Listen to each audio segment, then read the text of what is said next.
চট্টগ্রাম মহানগর বিএনপির সাবেক সহ প্রকাশনা সম্পাদক আব্দুল হাইকে নাসিরাবাদ ৪২ নং সাংগঠনিক ওয়ার্ড বিএনপির নতুন কমিটিতে যথাযথ মূল্যায়ন না করায় তার অনুসারীরা বিক্ষোভ করেছে। বৃহস্পতিবার সন্ধ্যায় ওয়ার্ডের বেবি সুপার মার্কেট এলাকা থেকে বিএনপি নেতা আব্দুল হাইয়ের অনুসারীরা মিছিল নিয়ে ১৬ শহর বিপ্লব উদ্যানে সংক্ষিপ্ত সমাবেশ করে।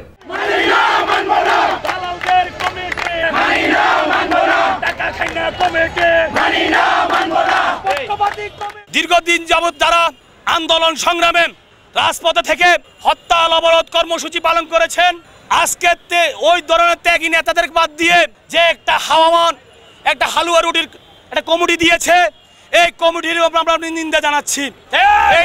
এক পর্যায়ে সেখানে আগে থেকে উপস্থিত থাকা নতুন কমিটিকে স্বাগত জানাতে আসা লোকজনের সাথে কথা কাটাকাটির এক পর্যায়ে হাতাহাতির ঘটনাও ঘটে।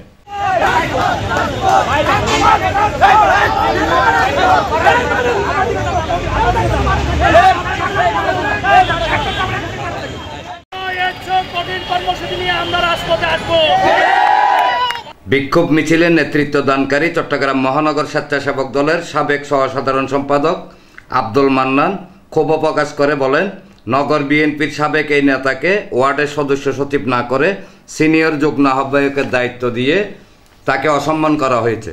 তিনি বলেন, আমরা আমাদের অধিকার নিয়ে কথা বলতে এসে হামলা শিকার হয়েছি। এই কমিটি মানতে না পেরে ওনার অগোচরে আমরা ওনাকে জানাই নাই। আমরা যারা এই অঙ্গ সংগঠন আছি সবাই রাজপথে এই কমিটির প্রতিবাদে বিলম্বে এই কমিটি সংস্কার করে আব্দুলকে পুনরায় মূল্যায়ন করে এই কমিটি দেওয়ার একটা বিক্ষোভ মিছিল করেছি। এই মিছিল আমরা হাসমিকাল থেকে শুরু করে বিপ্লব উদ্যান করে যাওয়ার সাথে সাথে কিছু দুষ্কৃতী, কিছু আওয়ামী লীগ বাহিনী গুন্ডা পান্ডা নিয়ে আমাদের বিএনপির লেবাসদারিতে কিছু সন্ত্রাসী বাহিনী আমাদের নেতাকর্মীদের উপরে হামলা করেছেন। আপনারা হয়তো দেখেছেন। এই হামলার তীব্র নিন্দা প্রতিবাদ জানাচ্ছি। এ প্রসঙ্গে নবগঠিত নাসিরাবাদ ৪২ নং সাংগঠনিক ওয়ার্ড বিএনপির সিনিয়র যুগ্ম আহ্বায়ক আব্দুল হাই বলেন, নেতাকর্মীদের চাপের মুখে আমি সাধারণ সম্পাদকের পদ চেয়েছিলাম। আমাকে সেই পদ না দেওয়ায় যারা আমাকে ভালোবাসে তারা আমাকে না জানিয়েই এই বিক্ষোভ করেছে। না দেখুন, আমি চট্টগ্রাম মহানগর সাধারণ সভাপতি আবুল হাসেম বক্কর সাধারণ সম্পাদক ছিলেন। ওই কমিটির আমাদের বর্তমান চট্টগ্রাম মহানগরের সম্মানিত সদস্য সচিব আমাদের নাজিমুর রহমান ভাই সহসভাপতি ছিলেন। ওই কমিটিতে আমি চট্টগ্রাম মহানগর বিএনপির স্বপ্রকাশনা বিষয়ক সম্পাদক দায়িত্ব পালন করেছি এবং 17টি বছর আন্দোলন সংগ্রামে আমি রাজপথে ছিলাম।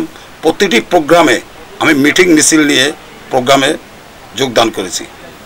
আমি কখনো রাজপথ থেকে পিছপা হই নাই, আমি আন্দোলন সংগ্রাম আছি। কিন্তু আমাকে এই অপমানজনকভাবে আমাকে ৪২ নং ওয়ার্ড বিএনপির সিনিয়র যুগ্ম সম্পাদক রাখা হয়েছে। আমি যেখানে চট্টগ্রাম মহানগরের প্রকাশনা বিষয়ক সম্পাদক ছিলেন, এই পোস্ট পদবি আমার জন্য সমীচীন নয়। আমি এই পোস্ট পদবি নিয়ে আমি ত্যাগী নেতাকর্মী নিয়ে কাজ করতে পারছি না। আজকে ত্যাগী নেতাকর্মীরা হতাশ হয়ে আজকে আমি কিছুক্ষণ আগে শুনছি, আমি মানা করা সত্ত্বেও তারা আজকে ওরা এটা মেনে নিতে পারে না, এই কমিটি মেনে নিতে পারে না বলে ওরা আজকে রাজপথে বিক্ষোভ করেছে। এখন আপনি কি চান? না, আমি চাই আমার সঠিক মূল্যায়ন, এই কমিটি অবর্তীমূল্যে সংস্কার করা হোক। এই কমিটিকে যারা রাজপথে ছিল, যারা রাজপথে থেকে আন্দোলন সংগ্রাম করেছেন তাদের মূল্যায়ন করা হোক। এনামুল হক লিটন, প্রগতি 24 টিভি।